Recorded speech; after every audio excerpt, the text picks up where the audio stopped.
Sou o Luan Matheus, está começando agora o... Sou o Luan Matheus e este é o Papo Reto.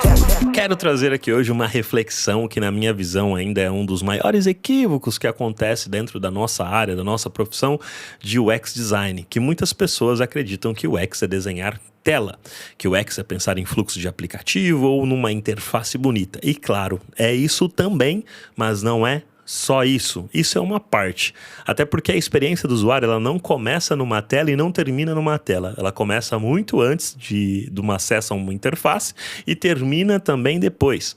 E para mostrar isso de forma prática e não só conceitual, eu quero trazer uma experiência que eu tive comprando produtos da Insider. E isso que a Insider nem patrocina o Papo de UX aqui. Fica a dica aí, se a Insider quiser patrocinar a gente aqui do Papo Reto do Papo de UX.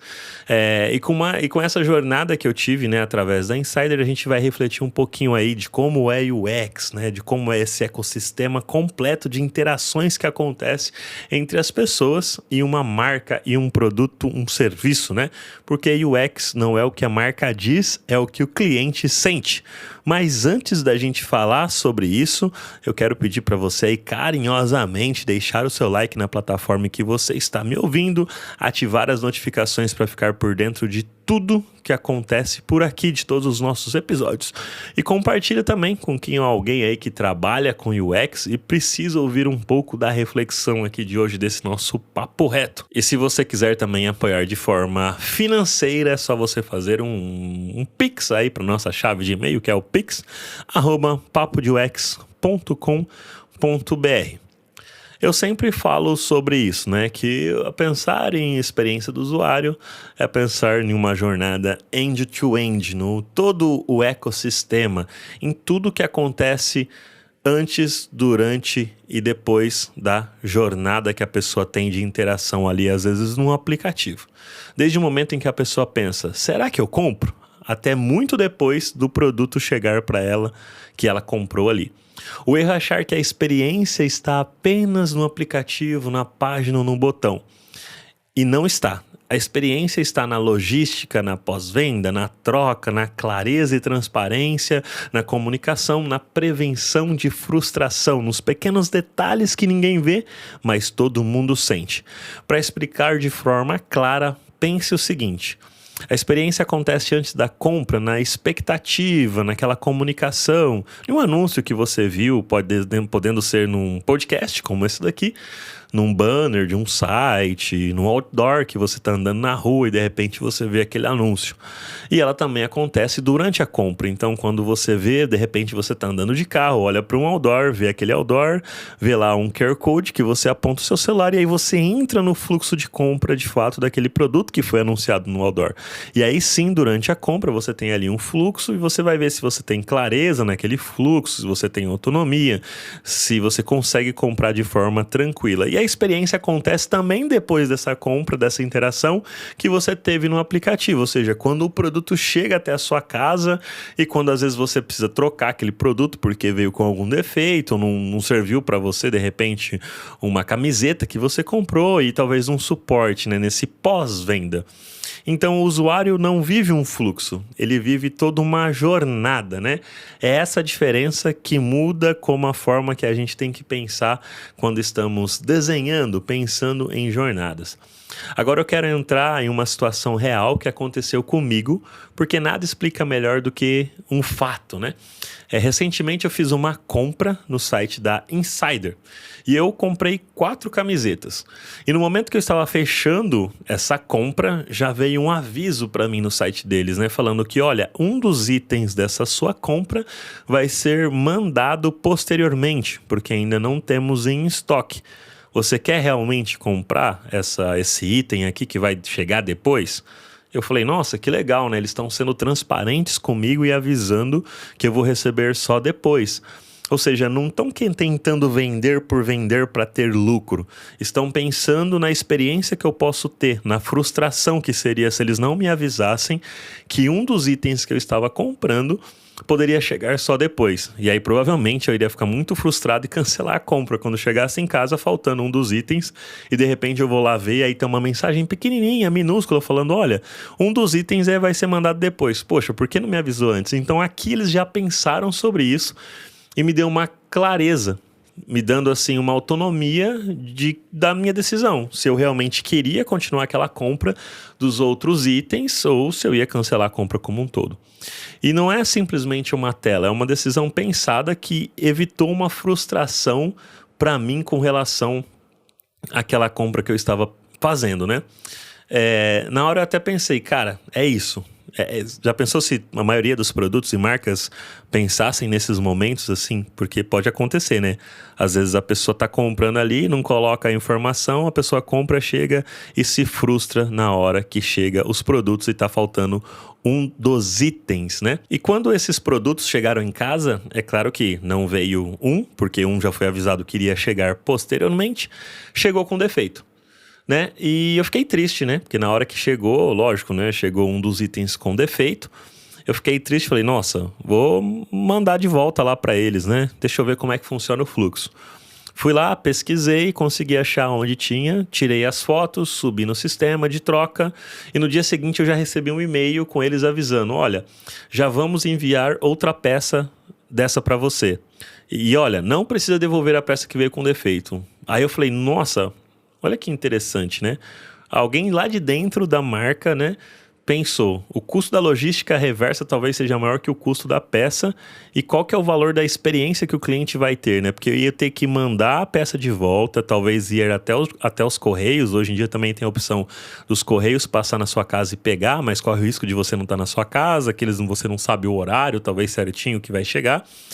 E aí teria que chegar lá para eles, depois eles veem se realmente a peça tinha defeito ou não. Aí depois me mandaram uma outra peça, mas só de eu subir a foto pro e-mail, eles acreditaram em mim, gerou uma relação de confiança ali. E eles mandaram esse e-mail, falando, olha, não precisa devolver essa peça com defeito, a gente vai mandar outra igual, que foi a maneira como eu escolhi, né? Porque de fato eu quero aquela camiseta que eu comprei, ela só veio com defeito ali, sem a costura, né? Veio descosturada, né? Provavelmente na hora que alguém tava produzindo ali na máquina, a costura não pegou certinho, ela veio descosturada, né?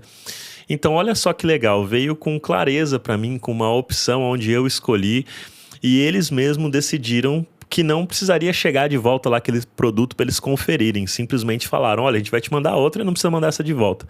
Eu achei isso muito fantástico, assim, toda a comunicação, toda a forma que foi mandada para mim, né, os textos e tudo, né, teve clareza, eu não fiquei com dúvidas com relações a isso e fiquei feliz. E isso é muito bacana, porque me fez pensar sobre isso e trazer essa reflexão aqui pra gente que trabalha com design, pensar nesse ecossistema, né?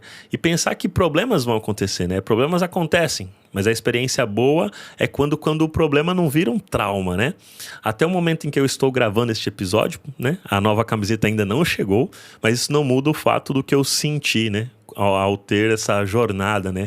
Ao ter me frustrado quando o produto chegou, mas ao mesmo tempo de ter tido um encanto, digamos assim, na forma que eu fui tratado ao relatar que eu tive um problema e a forma como eles lidaram com esse problema ao falar que iriam me mandar outra camiseta sem nem mesmo conferir de forma física, né? Eles acreditaram na minha confiança de eu ter tirado as fotos do produto com defeito, mostrando ali o defeito e que já iriam me mandar outro, né?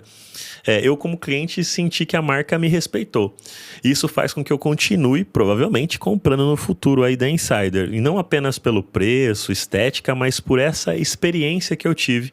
E espero que realmente quando ela chegar, venha agora uma camiseta sem defeito aí pra mim, né?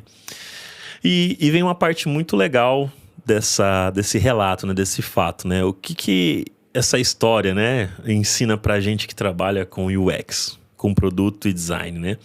Muita gente pensa que o trabalho é assim, né? Eu desenho telas, eu organizo o fluxo, eu resolvo a navegação aqui. Mas quem pensa assim está só vendo um pedaço do todo, né? Um pedaço da jornada. E o UX é pensar em mais do que isso, né? É pensar em como evitar problemas antes que esses problemas aconteçam. Igual o aviso de estoque que a Insider deu para mim, falando, olha, um dos itens você não vai receber porque ainda não tem no nosso estoque, vai receber depois. Pode ser assim, né? Tá conversando comigo, né? É também pensar em como reduzir esforço nas partes mais chatas da jornada, né? Que nem a troca de um produto, que é uma dor, é ruim, porque chegou para mim com defeito, eu fiquei chateado, porque eu já queria estar usando aquela camiseta, mas ela estava com um problema. E como é que eu faço desse problema algo menos ruim, sabe? Que foi como a Insider pensou em realmente ir lá e ter uma forma de troca onde eu ficasse com menos frustrado, né? E até relatasse sobre isso aqui para vocês, né? Também como se comunicar, né? Como eu falei o tempo todo, com textos claros ali que davam entendimento sobre o que estava acontecendo, os prazos e tudo mais, né?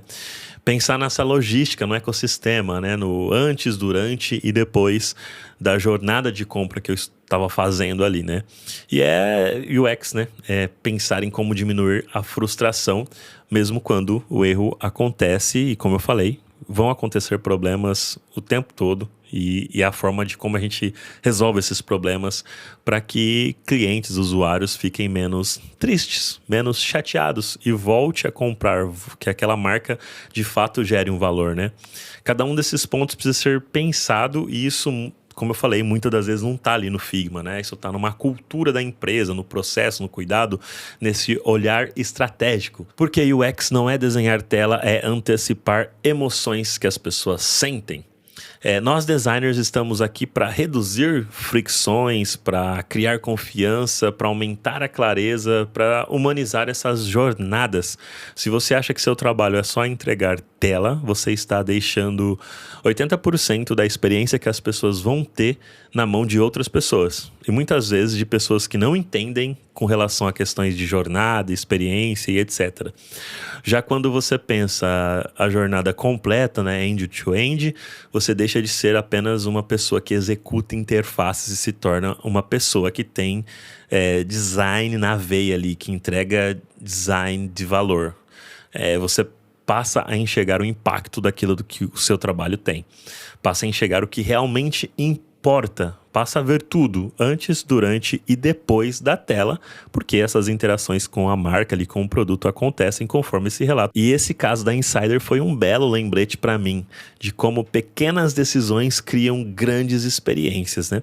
O cliente muitas das vezes não vai lembrar da tela, mas ele vai lembrar de como foi tratado quando teve algum problema. Isso pode ter certeza. Eu, inclusive, estou aqui gravando esse episódio por conta disso, que eu tive um problema, mas eu fui, pelo menos até o momento dessa gravação, fui muito bem atendido. Espero que chegue aí essa camiseta, que a primeira veio com defeito e agora venha sem defeito para eu poder usá-la, né? Então, se você trabalha com UX, comece a olhar para além do Figma que você desenha. Observe o todo, questione, antecipe os problemas que possam acontecer, entenda dos sentimentos que as pessoas vão terem ao usar a jornada e, novamente, não só a jornada durante o aplicativo, mas antes e depois. Olhe para a jornada completa, né? Porque UX não é sobre telas, é sobre gente e gente tem sentimentos. Valeu e até o próximo Papo Reto.